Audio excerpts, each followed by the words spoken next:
ஆகாஷ்வாணி மாநில செய்திப்பிரிவு வழங்கும் செய்திச் சுடர். வணக்கம் நேயர்களே. இன்றைய செய்திச் சுடர் நிகழ்ச்சியில் மத்திய அரசின் 12 ஆண்டுகால சாதனைகள் வரிசையில் நிதித்துறையில் சீர்திருத்தங்கள் குறித்த நேர்காணலின் 2வது பகுதி இன்று இடம்பெறுகிறது. இதுகுறித்து நம்மிடையே பல்வேறு தகவல்களை தொடர்ந்து பகிர்ந்து கொள்கிறார் பட்டய கணக்காளர் திரு ஸ்ரீனிவாசன் அவர்கள். வணக்கம் சார். வணக்கம். மத்திய அரசு கடந்த 12 ஆண்டுகளாக மேற்கொண்ட நிதி சீர்திருத்தங்கள்ல ஆதார், ஜன்தன், யுபிஐ இதெல்லாம் எந்த அளவு முக்கிய பங்கு வகிக்குது, இது எந்த அளவு மக்களுக்கு பயனுள்ளதா இருக்குது அப்படின்னு முதல் பகுதியில் நம்ம பார்த்தோம் சார். அடுத்ததா ஜிஎஸ்டி வரிமுறை செயலாக்கம் சார், இது ரொம்ப முக்கியமான ஒன்றா பார்க்கப்படுது. முந்தைய வரிமுறைக்கும் இப்ப உள்ள சரக்கு மற்றும் சேவை வரிமுறைக்கும் என்ன சார் வித்தியாசம்? பழைய வரிமுறை அப்படிங்கிறது சேல்ஸ் டேக்ஸ். சேல்ஸ் டேக்ஸு ஒரு மாநிலத்தினுடைய உரிமை. அதை அவர்கள் எந்தெந்த பொருள்களில் எந்தெந்த விகிதம்னு சொல்லி வாங்குவாங்க. ஒரு மாநிலத்தில் ஒரு பொருள் உருவாகி இன்னொரு மாநிலத்தை போய் விற்கப்பட்டால் அந்த மாநிலத்திலையும் ஒரு விற்பனை வரி உண்டு. இங்கிருந்து அங்கு போகின்ற பொழுது மத்திய அரசுக்கும் ஒரு வரியை செலுத்த வேண்டி வரும். 3 வரிகளுக்கு உட்படும். உற்பத்தி செய்த மாநிலத்தின் வரி, விற்கப்படுகின்ற மாநிலத்தின் வரி, மத்திய அரசின் வரி. இதில் ஒரு சின்ன சலுகை, மத்திய அரசினுடைய வரியை விலக்குவதற்கு ஒரு வழிமுறை இருந்தது, கொஞ்சம் சிக்கலான வழிமுறை.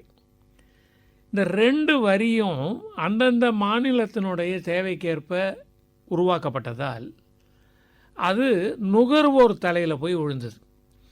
ஆனால் ஜிஎஸ்டி என்பது இந்தியாவை மொத்தமாக ஒரே பார்வையில் பார்ப்பதனால் ஒரு மாநிலத்தில் வரி வசூலித்தாலும் இன்னொரு மாநிலத்தில் வரி வசூலிக்கின்ற பொழுது முந்தைய வசூலில் கழித்து கொள்ளக்கூடிய வசதியை கொடுத்தார்கள். எளிய உதாரணத்தை புரிந்து கொள்ளலாம். நான் ஒரு பொருளை உற்பத்தி செய்து விற்கிறேன். மூலப்பொருளை வாங்குகிறேன். 100 ரூபாய்க்கு வாங்குகிறேன். அதற்கு 10 ரூபாய் வரி செலுத்துகிறேன். பொருளை உற்பத்தி செய்து விடுகிறேன். அதை ஏதோ ஒரு விலைக்கு விற்கிறேன். 16 ரூபாய் வரி வசூலிக்கிறேன். சட்டத்தின்படி நான் 10% 16 ரூபாய் என்பதெல்லாம் சதவீதம் கிடையாது. புரிவதற்காக எளிமையான தொகையை சொல்கிறேன். முன்பு இந்த 10 ரூபாயும் நான் அரசாங்கத்துக்கு கட்டுவேன், 16 ரூபாயும் அரசாங்கத்துக்கு கட்டுவேன். இப்போது 10 ரூபாயை கட்டிவிட்டதால் 16 ரூபாயில் நான் ஏற்கனவே கட்டிய 10 ரூபாயை கழித்து கொண்டு 6 ரூபாயை செலுத்துகின்ற பொழுது பொருளின் விலையில் 16 ரூபாய் தான் ஏறும். இதுதான் ஜிஎஸ்டியினுடைய தாத்பரியம். ஸோ ஒரு நுகர்வோர் பழைய முறையின் கீழ் கூடுதலான வரியை கொடுத்து கொண்டிருந்தார். ஜிஎஸ்டியின் கீழ் மாற்றத்தின் கீழ் வந்த பிறகு அந்த வரி குறைந்ததனால் பொருளின் விலை குறைந்தது. பல இடங்களில், கிராமப்புறங்களில், சிறிய நகரங்களெல்லாம் கடையில் ஒரு போர்டு வச்சுருந்தாங்க ஜிஎஸ்டி வந்த பொழுது. ஜிஎஸ்டி வருவதற்கு முன்பு இங்கு இனிப்பு பலகாரம் 160 ரூபாய், தற்போது 140 ரூபாய். இதுதான் எளிமையான உதாரணம். பழைய திட்டத்திற்கும் ஜிஎஸ்டிக்கும் நடுவிலே நமக்கு வேட் இருந்தது. வேட்டும் இதை போன்றே சலுகையை தந்தது. ஆனால் அதில் கணக்கிடும் முறைகளும் அதற்குண்டான ஆவணத்தை நாம் காக்கின்ற முறையிலும் நிறைய சிக்கல்களும் புரிதலின்மையும் இருந்தது. அதையெல்லாம் இது நீக்கிவிட்டது. ஜிஎஸ்டியை பொறுத்தவரை ஒருவர் பதிவு செய்து கொண்டார் என்றால் அவர் 24 மணி நேரத்தில் எந்த ஒரு நேரத்திலும் தன்னுடைய கணக்கை அப்டேட் செய்யலாம்.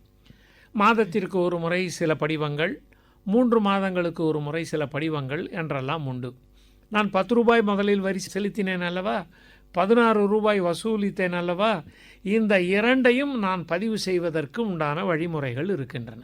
இதன் அடிப்படையில் வங்கிகள் இவற்றை அடிப்படை ஆவணமாக எடுத்துக்கொள்கின்றன. என்னுடைய வியாபாரத்தின் நிலை என்பதை எடுத்துக்கொள்கின்றன. இவையெல்லாம் ஜிஎஸ்டியினுடைய பலன்கள். இப்போ இந்த ஜிஎஸ்டி செயலாக்கம் காரணமாக ஒரு பொருளோட விலை எவ்வளவு குறையுது, அதன் மூலம் நுகர்வோர் எந்த அளவு பயனடைகிறாங்க அப்படிங்கிறத சொன்னீங்க சார். இந்த சரக்கு மற்றும் சேவை வரி கொண்டு வந்ததோட முக்கிய நோக்கம் என்ன? இது நிதித்துறை சீர்திருத்தங்களில் எத்தகைய பங்கு வகிக்குது சார்? ஒரு நாட்டில் 2 விதமான வரி வகைகள் உண்டு. வருமான வரி, direct tax. GST indirect tax, மறைமுகமான வரி. இதில் ஏதாவது ஒன்றுதான் பெரும்பாலும் இருக்கும். நம்முடைய நாட்டில் இரண்டும் சமகாலத்தில் இயங்கி வருகின்றன. ஏனென்றால் வசதி படைத்தவர்கள் குறைவாகவும் வசதி குறைவானவர்கள் மிக அதிகமாகவும் இருப்பதனால் அதை சமன் செய்வதற்காக வருமான வரியும் விற்பனை வரி மற்ற விஷயங்களுக்கும் மெல்ல மெல்ல வருமான வரியினுடைய வசூலை குறைத்து கொண்டே வந்து மறைமுக வரியை மட்டும், சேல்ஸ் டாக்ஸை மட்டும் கொண்டு வருவாள். அதற்கு என்ன பெயர் என்றால் எக்ஸ்பெண்டிச்சர் டாக்ஸ். இப்போ வருமானம் எனக்கு வருகிறது, நான் அதை செலவழிக்காமல் சேமிக்கிறேன் என்றால் எக்ஸ்பெண்டிச்சர் டாக்ஸ், அதாவது நான் செலவு செய்கின்ற போது வருகின்ற வரி மட்டும் வரும் என்றால் என் செலவை குறைத்து கொண்டே வருவேன், சேமிப்பை அதிகமாக்கி கொண்டே வருவேன். அது எனக்கும் நல்லது, நாட்டிற்கும் நல்லது. அதனால் அதை நோக்கி நாம் பயணித்து கொண்டு இருக்கிறோம். அதனால் சேல்ஸ் டாக்ஸினுடைய ரேட்ஸ் குறைஞ்சிருப்பதனால முன்பு 4-5 படிநிலைகள் இருந்தன. 0, 5, 12, 18, 28 என்று இருந்தன. எல்லாவற்றையும் குறைத்து கொண்டே வருகிறார்கள். ஒரு அதிகமான சதவிகிதத்தில் இருக்கக்கூடிய ஒன்றை குறைவான சதவிகிதத்திற்கும் கொண்டு வருகிறார்கள். அது அவ்வப்பொழுது மாற்றம் நிகழ்ந்து கொண்டே இருக்கிறது. இதில் நான் மிக முக்கியமாக தெரிந்து கொள்ள வேண்டியது மாநிலத்திற்கு உண்டான உரிமை. ஒரு வரியை உயர்த்துவதற்கோ குறைப்பதற்கோ மாற்றுவதற்கோ புதிய வரியை போடுவதற்கோ மத்திய அரசிற்கு மட்டும் இங்கே உரிமை கிடையாது. அது மாநில அரசுகளினுடைய நிதி அமைச்சரையோ அல்லது அவர் சார்ந்த யாரோ ஒருவருடனோ 100% ஒப்புதலோடு தான் நடக்கிறது. அதை தான் நம்ம புரிஞ்சுக்கணும். ஒருவர் கூட இதிலிருந்து மாறுபட்ட கருத்தை வைத்து கொள்ள முடியாது. இப்போ ஜனநாயகத்தில் நம்ம எப்படி இருக்கோம், ஒரு இடத்துல 51% ஒன்று ஆமாம் என்று சொல்லி 49% இல்லை என்று சொன்னால் மெஜாரிட்டி என்று சொல்லக்கூடிய பெரும்பான்மை மக்களினுடைய எண்ண ஓட்டம் தானே ஜனநாயகத்தில். வரி விகிதத்தில் மட்டும் எல்லா மாநிலங்களும் ஒப்புக்கொள்ள வேண்டும். அப்பொழுது தான் அந்த வரியை அமலுக்கு வரும். அப்படிப்பட்ட ஒரு பரிபூரண ஜனநாயக முறை இங்கே இருக்கிறது. அதனால் ஜிஎஸ்டி வரும் காலத்தில் மிகப்பெரிய அளவில் மக்களால் வரவேற்கப்படும். வரி செலுத்துபவர்கள் மெல்ல மெல்ல அந்த நேரடி வருமான வரி முறையெல்லாம் இருக்கு இல்லையா, அதிலெல்லாம் சலுகைகள் கூட்டிக் கொண்டே வருவார்கள். அது வசதி படைத்தவர்களுக்கு மட்டும் கட்ட வேண்டும் என்றும் நாம் எல்லோரும் செலவழிக்கிறோம். இன்டைரக்ட் டேக்ஸில் என்ன, நான் போய் ஒரு பொருளை வாங்கினாலும் நீங்கள் போய் ஒரு பொருளை வாங்கினாலும் ஒரே வரி. வருமான வரி அப்படி அல்ல. எனக்கு 10,000 ரூபாய் வருமானம் என்றால் அதற்கு ஒரு வரி, இன்னொருவருக்கு 10 லட்சம் ரூபாய் வருமானம் என்றால் அதற்கு ஒரு வரி. இங்கே அப்படி அல்ல, 2 பேருக்கும் ஒரே வரி தான். ஆனால் பொருளினுடைய வரியை குறைத்து கொண்டே வந்து மற்ற விஷயங்களின் மூலமாக மக்களினுடைய நலனை பாதுகாக்கின்ற வழியை நோக்கி ஒரு அரசு செல்லும். ஓகே சார், ஒரே நாடு ஒரே வரி என்ற அடிப்படையில் சரக்கு மற்றும் சேவை வரிமுறை நாடு முழுவதும் எவ்வாறு செயல்படுத்தப்பட்டு வருகிறது, மக்களுக்கு பயனளிக்கும் வகையில் அது தற்போது எவ்வாறு எளிமையாக மாற்றி அமைக்கப்பட்டிருக்கு சார்? இந்த வரி விகிதத்தில் எந்தெந்த பொருள்களுக்கு டிமாண்ட் இருக்குது, எந்த பொருள்களுக்கு தேவை குறைவாக இருக்கிறது என்பதை வைத்துக்கொண்டு இதில் மாற்றங்கள் நிகழ்த்தி கொண்டே வருகிறார்கள். ஒரு பொருளை உயர் வரி விகிதத்திலே வைத்து விடுகிறார்கள். பின்னாளில் அது கொஞ்சம் அதிகமாக இருக்கிறது என்றால் மாதம் 3 மாதத்துக்கு ஒரு முறை கூடுகின்ற பொழுது அதை மாற்றி அமைக்கிறார்கள். அதனால் இந்த மாற்றங்கள் நிகழ்ந்து கொண்டே இருப்பதனால் அதன் மூலமாக ஏற்படுகின்ற வசூல் சரியான முறையில் நடந்து கொண்டு இருப்பதனால் எந்த விதங்களிலெல்லாம் அவர்களுக்கு அனுகூலம் செய்து கொள்ள முடியுமோ 18%லேருந்து அதை 5%க்கோ 5%லேருந்து 18%க்கோ கொண்டு போவதன் மூலமாக இதை சரி செய்ய முடியும். ஓகே சார், ஜிஎஸ்டி வரிமுறையால் தொழில்துறையினர், சிறு குறு தொழில் முனைவோர் இவங்கெல்லாம் எந்த அளவு பயன்படுறாங்க சார்? ஒரு வியாபாரத்திற்குள் வரக்கூடிய ஒரு நபர் அவர் என்ன புரிந்து கொள்வார், என்னுடைய நுகர்வோர் எல்லா இடங்களிலும் இருக்க வேண்டும் என்று நினைப்பார். நான் ஒரு நல்ல பொருளை உருவாக்குகிறேன், உணவுப் பொருளை உருவாக்குகிறேன், எல்லா மக்களையும் சென்று அடைய வேண்டும் என்று நினைக்கிறேன். நான் ஏற்றுமதி செய்ய நினைப்பேன், அண்டை மாநிலத்திற்கு அனுப்ப வேண்டும் என்று துடிப்பேன், மிகப்பெரிய பல்பொருள் அங்காடிகளில் என் பொருள் இருக்க வேண்டும் என்று நினைப்பேன். அப்படி இருந்தால்தான் என்னுடைய விற்பனை பெருகும், என்னுடைய லாபம் கூடும், நான் செல்வ நிலையை அடைய முடியும். அப்போ நானே ஜிஎஸ்டியில் போய் பதிவு பண்ணிடுவேன். ஏனென்றால் ஒரு பல்பொருள் அங்காடி நான் கொடுக்க வேண்டும் என்றால் அவர்கள் ஜிஎஸ்டி நம்பரோடு பில் கேட்பாங்க. அதனால் நானே போய் என்னை பதிவு செய்து கொள்வேன். அதனால் மெல்ல மெல்ல சிறு குறு தொழில்கள் செய்பவர்கள் கூட தங்களை பதிவு செய்து கொள்கிறார்கள். அதற்குண்டான வழிமுறைகள் எளிதாக இருக்கின்றன. என்னுடைய இடத்திலிருந்து கணினி மூலமாகவே எல்லாவற்றையும் முடித்து கொள்ளும். எல்லாமே பதிவாகி விட்டதனால், நான் ஒரு பொருளை ஒருத்தட்ட பில்லை வாங்கிட்டேன் அப்படின்னா பதிவாகி விட்டதனால் என்றைக்கு வேணும்னாலும் அதை நான் நிரூபிக்க முடியும். அதனால் ஜிஎஸ்டியினுடையது சிறு குறு தொழில்களை செய்பவர்கள் அதைவிட இன்னும் கொஞ்சம் மேல்நிலைக்கு வர வேண்டும் என்று நினைக்கின்ற போது அவர்களுக்கு வாய்ப்பு தருகிறது. ஆனால் முன்னாடி ஆரம்ப காலத்தில் 20 லட்சம் ரூபாய்க்குள்ள விற்பனை இருந்தால் நீங்கள் பதிவு செய்து கொள்ள வேண்டும் என்று சொன்னதை 40 லட்சம் என்று அதிகப்படுத்தி விட்டார்கள். அதனால் சிரமம் இல்லாமலும் நாம் இருந்து கொள்ள முடியும். என்னுடைய வியாபாரம் உள்ளூர் வியாபாரம் தான்னா நான் மாட்டுக்கு என்னுடைய போகையில் போயிட முடியும். அதற்கும் வழி இருக்கிறது. ஜிஎஸ்டி நுகர்வோரை மட்டும் கருத்தில் கொள்ளவில்லை, வியாபாரிகளையும் கருத்தில் கொண்டு இருக்கிறது. ஒரு மாநிலத்திலிருந்து இன்னொரு மாநிலத்திற்கு பொருள்கள் போக வேண்டும், அவசியம். ஏனென்றால் ஒரு மாநிலத்தில் கிடைக்கின்ற மூலப்பொருள்கள் இன்னொன்றில் கிடைக்காது. ஆனால் நுகர்வு எல்லா இடங்களுக்கும் சமமாக வந்துவிட்டது. அப்போ நமக்கு ஜிஎஸ்டி தேவைப்படுகிறது. சரக்கு மற்றும் சேவை வரி முறை செயலாக்கம் சிறு குறு தொழில் முனைவோருக்கு எந்த அளவு பயனளிக்கக்கூடியதா இருக்கு அப்படின்றத சொன்னீங்க சார். இந்த ஜிஎஸ்டி வரிமுறையால நாட்டின் வரி வருவாய் எந்த அளவு அதிகரிச்சிருக்கு, அது குறித்து சொல்லுங்க சார். ஆரம்ப காலத்தில் மிக குறைவாக இருந்தது. கடந்த மாதத்தை எடுத்துக்கொண்டால் ஏறத்தாழ 2 லட்சம் கோடி. இந்த வரி அதிகமாக அரசு மற்ற இடங்களிலிருந்தோ அல்லது மக்களிடமிருந்தோ கடன் பெறுகின்ற தொகை குறையும். ஏன்னா அரசை நடத்துவதற்கு கடன் வாங்கி கொண்டே இருக்க வேண்டும். அது ஏதோ ஒரு இடத்தில் வாங்கணும். நம்முடைய பொருளே வருகிறது என்றால் மக்களினுடைய பங்களிப்பினால் தான் இது வருகிறது. தனி மனித நுகர்வோர்னால் தான் இந்த பணமே வருகிறது. அதை அந்தந்த மாநிலங்களினுடைய மேம்பாட்டிற்கு கொடுக்க வேண்டும் என்று நினைக்கிறார்கள். அதை செய்து கொண்டு வருவதற்கும் உற்பத்தியாகின்ற பொருள் மேலை நாடுகளுக்கு செல்வதற்கும் ஊக்கங்களுக்கு உண்டான வழிகளும் இருக்கின்றன. இப்போ ஒரு உதாரணத்தை சொல்கிறேன். நான் மேலை நாட்டுக்கு மென்பொருளை ஏற்றுமதி செய்கிறேன். எனக்கு ஜிஎஸ்டி போடுவார்கள். ஆனால் மேலை நாட்டிலிருந்து நான் அமெரிக்க டாலராக பணத்தை கொண்டு வந்து விட்டால், என்னுடைய விற்பனைக்கு நான் ஏற்றுமதி செய்ததற்கு நான் டாலராக கொண்டு வந்து விட்டால் ஜிஎஸ்டியை திரும்ப கொடுத்துருவாங்க. நீங்கள் டாலராக கொடுங்க அப்படின்னா நம்முடைய நாட்டின் அந்நிய செலாவணியை பலப்படுத்துகின்ற பொழுது தனி மனிதனாக விற்பனை செய்து கொண்டு இருக்கக்கூடிய எனக்கும் அனுகூலம் கிடைக்கிறது. ஏன்னா அந்த ஜிஎஸ்டியை குறைக்கிற போது மேலை நாட்டில் இருப்பவர்களுக்கு குறைவான விலைக்கு என்னால் கொடுக்க முடியும். அதனால் அவர்கள் என்னிடம் வருவார்கள். அதையும் ஜிஎஸ்டி செய்து கொண்டு இருக்கிறது. மத்திய அரசு மேற்கொண்ட நிதி சீர்திருத்தத்தில் அடுத்ததா வருமான வரிமுறையில் ஏற்படுத்தப்பட்ட மாற்றங்கள், மூலதன ஆதாயங்கள் உட்பட நிதி சீர்திருத்தத்தில் இது எந்த அளவு முக்கிய பங்கு வகிக்குது அப்படின்றத சொல்லுங்க சார். 2 முக்கியமான விஷயத்தை மாத்திரம் எளிமையாக புரிஞ்சுக்கலாம். கடந்த ஒரு வருடத்தில் மார்ச் மாதம் வரையில் ஒருவருக்கு மாதம் 1 லட்சம் ரூபாய்க்கு குறைவாக வருமானம் இருந்தால் அவர் வரி செலுத்த வேண்டிய அவசியமில்லை. 12 லட்சத்திற்கு மேலே போகிற பொழுது அடிப்படை தொகையிலிருந்து அவர் வரி செலுத்துகிறார். 12 லட்சத்திற்கு அதிகமாக கூடுதலாக இருக்குது. 12 லட்சத்தி 10,000 ரூபாய் இருக்குது. அவர் அந்த 10,000 ரூபாயை செலுத்தினாலே அவருக்கு வரி வராது. இதெல்லாம் எளிமையாக புரிஞ்சுக்கிறதுக்காக. அவருக்கு 4 லட்சத்துலேருந்து டேக்ஸ் கிடையாது. அது ஒரு மார்ஜினல் பெனிஃபிட்டு ரிலீஃப்னு ஒன்று கொடுப்பாங்க. 12 லட்சத்தி 10,000 10,000 ரூபாய் கூட வந்ததுக்காக நான் அவ்வளோ டேக்ஸ் கட்டணுமான்னா அதுக்கு ஒரு ரிலீஃப் கொடுத்துட்டாங்க. இது எல்லாம் வருமான வரியின் கீழ் கிடைத்திருக்கிற பெனிஃபிட். 1 லட்சம் ரூபாய் என்னுடைய வருமானம் என்றால் எனக்கு, தனி மனிதனான எனக்கு 2 அனுகூலங்கள் இருக்கின்றன.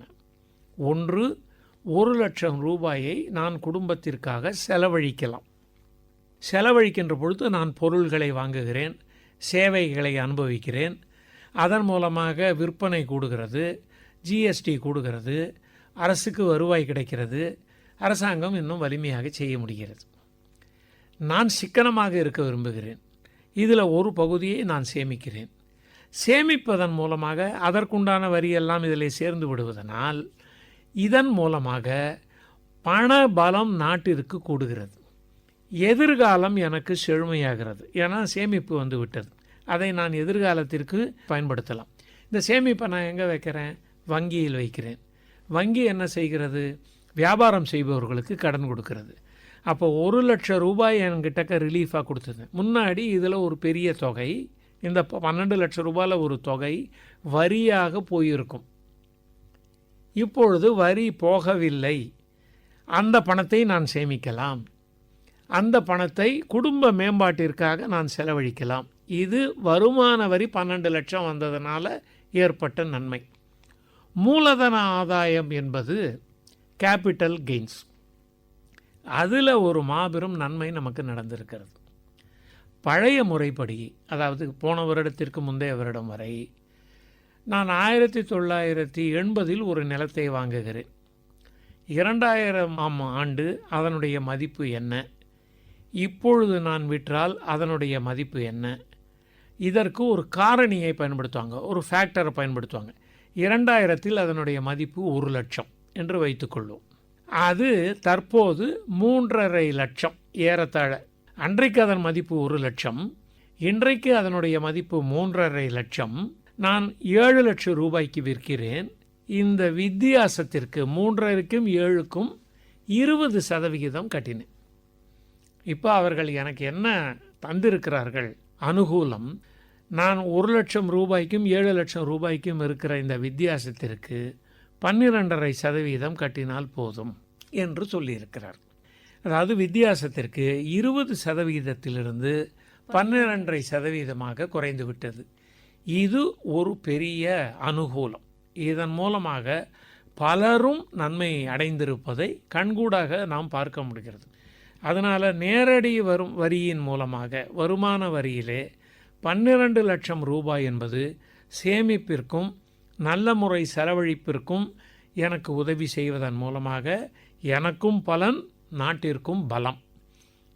கேபிட்டல் கெயின்ஸில் அதனுடைய விலை அதிகரித்திருப்பதனால் இந்த ஃபேக்டரைசேஷன் சொல்லக்கூடியது சமமாக எல்லா இடத்திலும் பதவாக எல்லாரும் அந்த ஃபேக்டரைசேஷன் பண்ணுற பொழுது சென்னைக்கும் அதே ஃபேக்டரைசேஷன், ஒரு கிராமத்துக்கும் அதே ஃபேக்டரைசேஷன், அப்படி இருந்தால் அது சரியாக இருக்காது. அதற்கு பதிலாக வாங்கிய விலை விற்ற விலை இரண்டுத்திற்கும் உங்களுக்கு நாங்கள் குறைத்து கொள்கிறோம்.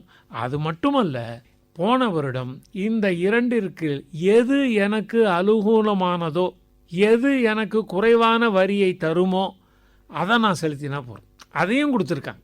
ஆதலால் நிதி மேலாண்மையில் அரசாங்கமானது வருமான வரியிலும் சரி, ஜிஎஸ்டி போன்ற மறைமுக வரியிலும் சரி, தனி நபரனுடைய வருமானத்தில் கூடுதலாக அவர் கையில் செலவழிப்பதற்கும் அல்லது சேமிப்பதற்கும் உண்டான பணத்தை பெருக்கி இருக்கிறது.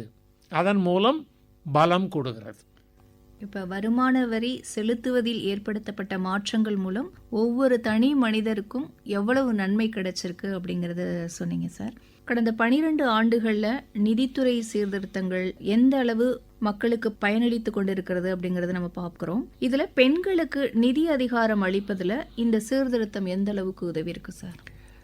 100 நாள் வேலை திட்டம், அதன் மூலமாக கிடைக்கக்கூடிய தொகைகள், மங்கையருக்காக இருக்கக்கூடிய சிறப்பு சலுகைகள், திட்டங்கள், பெண்களுக்கு உண்டான திட்டங்கள், அந்த ஊதிய திட்டங்கள், ஊக்கத்தொகை திட்டங்கள், இவையெல்லாம் ஒவ்வொன்றாக கூடிக்கொண்டே வரும். வருங்காலத்தில் அவர்களுக்கு ஒரு தொகையை கொடுக்கின்ற பொழுது அதில் எப்படி வருமான வரி இல்லாமல் செய்வது, அதை எப்படி அவர்கள் பயனுள்ளதாக செய்து கொள்வது, உதவித்தொகை என்று கொடுக்கின்ற பொழுது அதன் மூலமாக கிடைக்கக்கூடிய நன்மைகள், பெண்கள் தங்களுடைய சுய உதவி குழுக்களின் மூலமாக வியாபாரத்தை செய்கின்ற பொழுது அவர்களுக்கு ஒரு பலம் கிடைக்கிறது. கூட்டாக வியாபாரம் செய்வது என்பது கிராமப்புறங்களில் மிக பலமான ஒன்று. அதை செய்கின்ற பொழுது அவர்களுக்கு நேரடியாக இப்போ இந்த யூபிஐ திட்டத்தின் மூலமாக பண பரிவர்த்தனை எல்லாமே பெண்களை ஊக்குவித்து கொண்டே வரும். அவர்களும் களத்தில் இறங்கி பணியாற்றக்கூடிய வலிமையை பெறுவார்கள். அதனால தான் பெண்களுடைய சக்தியை இந்த நாடானது எப்பொழுதும் போற்றிக்கொண்டே வந்திருக்கிறது. ஏன்னா அவங்க கான்ட்ரிபியூஷன் தான் மிக மிக முக்கியமானது. செலவு முழுக்க குடும்ப தலைவியிடம் இருக்கின்ற காரணத்தினால்தான் சேமிப்பு பெறுகிறது. உலகத்திலேயே மிக வலிமையான செல்வ நாடாக மறைமுகமாக இருப்பது இந்தியா தான். மேலை நாடுகள் எடுத்துக்கொண்டிங்கன்னா வங்கிகள் ஏதோ ஒரு இடத்தில் மக்கள் நம்பிக்கை இழந்தால் வங்கிகள் கீழே விழுந்துவிடும். இந்தியாவில் வங்கி பலமாக இருப்பதற்கு மிக முக்கியமான காரணம் பெண்களுடைய சேமிக்கும் குணம். அந்த பணத்தை முன்பு அவர்கள் வீட்டில் வைத்திருந்தார்கள், தற்பொழுது வங்கியிலே வைத்திருக்கிறார்கள். அது அவர்களுக்கு பலத்தை கூட்டுகிறது. பெண்களுக்கு உண்டான உதவித்தொகை இதெல்லாம் கிடைக்கிற போது அவர்களுக்கு உண்டான கம்பீரமும் சுயமாக காலில் நிற்க வேண்டும் என்கின்ற எண்ணமும் அவர்களுக்கு கிடைத்துவிடும். நாடெங்கிலும் சுய உதவி குழுக்கள் பெருகி வந்து கொண்டே இருக்கின்றன. கூட்டு வியாபாரமாக செய்து கொண்டிருக்கிறார்கள். கோஆப்ரேட்டிவ் சொசைட்டியில் பெண்கள் மிக ஈடுபாட்டோடு ஈடுபட்டு வருகிறார்கள். அதன் மூலமாக ஏற்படுகின்ற வியாபாரம் நமக்கு பலமாக இருக்கிறது. மெல்ல மெல்ல விவசாயத்திலும் அவர்களுடைய பங்கு அதிகரிக்கக்கூடும். இதன் மூலமாக மண்ணினுடைய மனமானது சேமிப்பின் மூலமாகவும் பொருளாதாரத்தின் மூலமாகவும் வரும். செலவழிப்பதும் குடும்பத் தலைவிகள் தான். அதன் மூலமாகத்தான் பொருளாதாரம் இயங்குகிறது. வெறும் சேமிப்பு மட்டும் போராது, செலவும் தேவைப்படுகிறது. அது பயனுள்ள செலவாக இருப்பதை நிர்ணயிப்பது அவர்களாக இருப்பதனால் நாட்டின் பலம் அவர்களிடம் இருக்கிறது என்பதை புரிந்து கொள்ள முடியும். ஓகே சார், பெண்களுக்கு நிதி அதிகாரம் அளிப்பதில் இந்த நிதித்துறை சீர்திருத்தம் எவ்வாறு உதவி இருக்குது அப்படின்னு சொன்னீங்க சார். அடுத்ததாக டிஜிட்டல் ருப்பி அப்படின்னு சொல்கிறாங்களே சார், அந்த டிஜிட்டல் ருப்பி அப்படின்னா என்ன, அது எவ்வாறு ஒரு தனி நபருக்கு பயன்படுது சார்? டிஜிட்டல் ருப்பி அது இன்னும் மக்களிடம் முழுமையாக சென்று அடையவில்லை. இப்போ நம்மளுடைய கணக்கில் பணம் இருக்கிறது. ஒரு கடையில் போய் ஒரு பொருளை வாங்குகிறோம், QR கோடை ஸ்கேன் பண்ணுறோம், நம்முடைய கணக்கிலிருந்து ஒரு செயலியின் மூலமாக அவருக்கு பணம் அனுப்பிடுறோம். டிஜிட்டல் ருப்பி என்பது அரசு வெளியிடக்கூடிய அத்தனை தாழ் நாணயம், உலோக நாணயம், 8 அணாவிலிருந்து 2000 ரூபாய் வரை, இது வரையில் அந்த நோட்டை நோட்டு வடிவிலேயே நம்முடைய கணக்கில் வச்சுக்கலாம். நம்முடைய கணக்கிலிருந்து ஒரு வேலெட் இருக்குது, இந்த நோட்டுகளையே வைத்துக்கலாம். 2000 ரூபாயில் 2 நோட்டு, 500 ரூபாயில் 4 நோட்டு அப்படின்னு 1 ரூபா வரைக்கும் வைத்துக்கொள்வதற்கு வழி இருக்கிறது. அதிலிருந்து அப்படியே நாம் செலவழிப்பதற்குண்டான வாய்ப்பு இருக்கிறது. வருகின்ற காலத்தில் அப்படியே நம்முடைய மணி பர்ஸுக்குள்ளே இருக்கிற பணம் மாதிரியே இதற்குள்ளே வைத்து கொண்டு அதை அப்படியேவும் நாம் செலவழித்து வருவோம். மொத்தமாக ஒரு 50 ரூபாய், 70 ரூபாய், 78 ரூபாய் என்று செலவழிப்பதற்கு பதிலாக பணமாக நாம் வைத்து கொள்ளக்கூடிய வழியும் வரும். அது அதே நிறத்திலும் இருக்கும். அது இப்பொழுது சிறிய அளவிலே தொடக்கம் ஏற்பட்டிருக்கிறது. வருங்காலத்தில் அதன் மீது ஒரு விதமான ஈர்ப்பு மக்களுக்கு ஏற்பட்டு எல்லா மக்களும் அதை பின்பற்றக்கூடிய ஒரு வாய்ப்பு வரும். டிஜிட்டல் ரூபே பற்றி மக்களுக்கு புதிய தகவல்களை சொன்னீங்க சார். இந்த நிதி சீர்திருத்தம் கிராமப்புற பகுதிகளில் அப்புறம் மக்களின் வாழ்க்கை தரத்தை உயர்த்த இது எந்த அளவுக்கு உதவிகரமாக இருந்திருக்கு சார்? 50 ஆண்டுகளுக்கு முன்பு கிராமப்புறங்களில் எல்லா கிராமப்புறங்களிலும் இருந்தது அஞ்சல் துறை மட்டுமே, அஞ்சல் அலுவலகம் மட்டுமே. கொஞ்சம் பெரிய கிராமமாக இருந்தால் அங்கே ஒரு வங்கி இருக்கும். இப்பொழுது வங்கிகள் எல்லா இடங்களிலும் வந்து விட்டது. அஞ்சல் துறை பின்கோடு எல்லா இடங்களிலும் இருக்கிறது. அரசாங்கத்தினுடைய டிஜிட்டல் பரிவர்த்தனை மூலமாக ஒரு கிராமத்தை நம்மால் அடைய முடிகிறது என்றால் அங்கு எல்லாவற்றையும் கொண்டு போய் சேர்த்து விட முடியும். இப்போது வேறு ஒரு துறையில் இருக்கக்கூடிய ஒரு தீர்வை இந்த இடத்திற்கு எப்படி கொண்டு வர முடியும் என்று பார்க்கலாம். ஒரு கிராமப்புறத்தில் இருக்கிற ஒரு மாணவனுக்கு எலக்ட்ரிசிட்டி மாத்திரம் இருந்துட்டா அவன் தன்னுடைய கணினியில் எல்லா பாடத்தையும் தெரிந்து கொள்ள முடிவதை போன்று கிராமத்தில் மக்கள் பணத்திற்கு தங்களுடைய வங்கி கணக்கிற்கு நடக்கவே வேண்டிய அவசியம் இல்லாமல் செய்ய முடியும். அதுதான் இப்பொழுது கிடைத்திருக்கிற நிதி மேலாண்மை. வங்கிகளிலே பேங்கிங் கரஸ்பாண்டன்ட் என்று ஒரு பதவி உண்டு. அவர் ஒரு நபர், அவர் வங்கி அதிகாரி. வங்கியிலிருந்து பெட்டியில் பணத்தை எடுத்துக்கொண்டு ஒரு வீட்டுக்கு வருவார். நம்மிடம் இருக்கக்கூடிய பாஸ் புத்தகத்தை வாங்கி கொண்டு நம்மிடம் பணத்தை பெறுவதற்குண்டான படிவத்தில் கையெழுத்து வாங்கி கொண்டு நம்மக்கிட்ட பணத்தை கொடுத்துட்டு போவார். இப்படி பணத்தை கொடுக்க வேண்டிய அவசியமே எதிர்காலத்தில் இருக்காது. எதாக இருந்தாலும் மொபைல்லேருந்து பணத்தை மாற்றுற மாதிரி இருக்கும். பண பரிவர்த்தனை கிராமத்தினுடைய ஒரு வீட்டிற்குள் போய்விட்டால் அனைத்தும் மிக வேகத்தோடு நடந்துவிடும். எல்லா கிராமத்துக்கும் மின்சாரம் வந்தாச்சு, இது இன்னும் எளிதாக ஆகிவிடும். எல்லா கிராமத்திற்கும் கல்வியும் சென்று அடைந்து விட்டது. ஆதலால் பொருளாதாரத்தினுடைய தாக்கம் அவர்கள் எங்கு வேண்டுமானாலும் விற்பனை செய்ய முடியும். ஆதலால் பொருளாதாரம் வளர்வதற்கு மின்னணு சாதனங்களின் மூலமாக நிதி பரிவர்த்தனை என்பது மிகப்பெரிய தாக்கத்தை ஏற்படுத்தி இருக்கிறது. இந்த நிதி சீர்திருத்தம் மக்களின் வாழ்க்கை தரத்தையும் கிராமப்புற பகுதிகளிலையும் எந்த அளவுக்கு மாற்றத்தை ஏற்படுத்தியிருக்கு அப்படிங்கறத சொன்னீங்க சார். உலக அளவில் இந்தியா முன்னணி டிஜிட்டல் பொருளாதார நாடாக உருவாகக்கூடிய வாய்ப்புகள் இந்த நிதி சீர்திருத்தத்தினால என்னென்ன ஏற்பட்டிருக்கு சார்? ஏற்றுமதி அதிகமாகிற பொழுது நாம் இன்னும் ஒரு முன்னேற்றத்திற்கு போவோம். ஏற்றுமதிக்கு உண்டான பொருள்கள் நம்மிடம் இருக்கின்றன, அதற்குண்டான சேவைகள் நம்மிடம் இருக்கின்றன. தொடர்பு இல்லாமல் இருக்கிறோம். மேலை நாட்டில் ஒருத்தரை நாம் எப்படி நம்புறது, ஏற்றுமதி எப்படி செய்கிறதுன்ற பயங்கள் எல்லாம் இருக்குது. இவையெல்லாம் இந்த தொடர்பு சாதனங்கள் அதிகமாக பரிவர்த்தனைகள் சரியான முறையில் நடக்க நாம் உலக அளவிலே மிகப்பெரிய இடத்தை அடைய முடியும். நம்முடைய பொருள்களுக்கு மேலை நாட்டில் டிமாண்ட் இருக்குது. இப்போ உதாரணமாக தேங்காயினுடைய ஓட்டை எடுத்துக்கொள்வோம். தேங்காய் ஓட்டின் மூலமாக பல அலங்கார பொருள்களை நம்மால் உருவாக்க முடியும். தேங்காய் ஓடு கிராமப்புறத்தில் தற்பொழுது ஒரு எரிபொருளாக பயன்படுகிறது. ஆனால் அதையே நாம் மாற்றி அமைக்க முடியும். ஆனால் ஏற்றுமதி யார்கிட்ட அனுப்புறது, யார் மூலமாக செல்வது, இதுவெல்லாம் தொடர்பு சாதனங்கள் நமக்கு இப்போ வர cooperative society, government cooperative society வர இந்த பொருட்கள் எல்லாமும் அவர்கள் மூலமாக ஏற்றுமதி ஆகும். பணத்துக்கு பயப்பட வேண்டாம். நாம் உள்ளூரில் ஒருத்தட்ட கொடுக்க போகிறோம், அவங்க ஏற்றுமதி செய்ய போகிறாங்க, பணம் தானாக வந்து சேரப்போகிறது. இப்படிப்பட்ட கலை பொருள்கள், அற்புதமான விலை பொருள்கள்லாம் நம்மள்கிட்ட இருக்குது. இதுகாரம் இதையெல்லாம் ஏற்றுமதி செய்ய முடியாமல் நாம் இருந்தோம். ஏன் ஏற்றுமதியை நான் ஸ்பெஷலாக சொல்கிறேன் அப்படின்னா, அதில் தான் விற்பனை தொகையும் அதிகம், லாபமும் கூடுதல். நிதித்துறையில் சீர்திருத்தங்கள் காரணமாக உலக அளவில் இந்தியா முன்னணி டிஜிட்டல் பொருளாதார நாடாக உருவாகக்கூடிய வாய்ப்புகள் குறித்து சொன்னீங்க. அடுத்து, நாட்டின் பொருளாதார வளர்ச்சி மற்றும் ஃபினான்ஷியல் இன்க்ளூஷனுக்கு நிதித்துறையில் மேற்கொள்ளப்பட்டுள்ள சீர்திருத்தங்கள் எந்த அளவுக்கு வழிவகுத்தது சார்? எல்லோரையும் உள்ளடக்கிய என்பது தான் எப்பொழுதும் வெற்றி பெறும். பல்வேறு விதமான மொழிகள் பேசக்கூடிய, பலவிதமான கலாச்சார தாக்கம் இருக்கக்கூடிய நம் நாட்டில் மிகப்பெரிய பலம் இருக்கிறது. ஏற்றுமதிக்கு உண்டான, இறக்குமதி தேவைக்கு உண்டான பொருள்கள் எல்லாம் இருக்கிறது. கைகள் இருக்கின்ற இடத்துல தான் ஒரு உற்பத்தியினுடைய சக்தி இருக்கும். சீனா மிகப்பெரிய அளவிற்கு வளர்ந்திருப்பதற்கு மிக முக்கியமான காரணம் அவர்களுடைய மக்கள் தொகை. மக்கள் தொகைக்கு வேலையை கொடுத்துவிட்ட காரணத்தினால் பொருளாதாரம் உயர்ந்துவிட்டது. ஒரு காலத்தில் சீனாவினுடைய மக்கள் தொகை என்பது அவர்களுடைய பொருளாதாரம் தாங்காத ஒன்று என்று நினைத்திருந்தோம். ஆனால் அவர்கள் தங்களுடைய பார்வையை மாற்றிக்கொண்டு மக்கள் தொகையை பலமாக மாற்றிவிட்டார்கள். இதைப்போல் நம்மாலும் செய்ய முடியும்.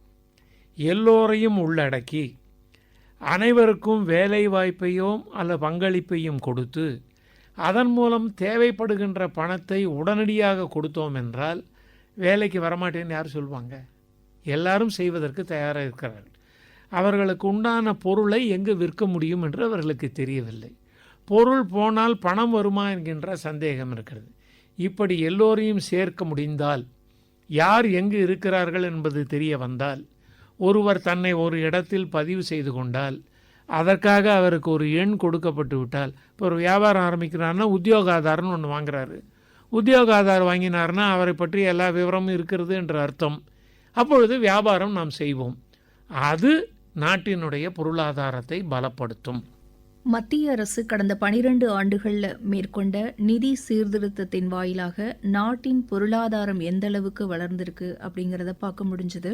மேலும் தனி மனிதரோட முன்னேற்றம், ஏழை மக்களோட முன்னேற்றம், கிராம பொருளாதாரம் எந்த அளவுக்கு உயர்ந்திருக்கு அப்படிங்கிற பல்வேறு தகவல்களை நிகழ்ச்சியில் பங்கேற்று விளக்கமாக சொன்னீங்க. மிக்க நன்றி சார். நன்றி.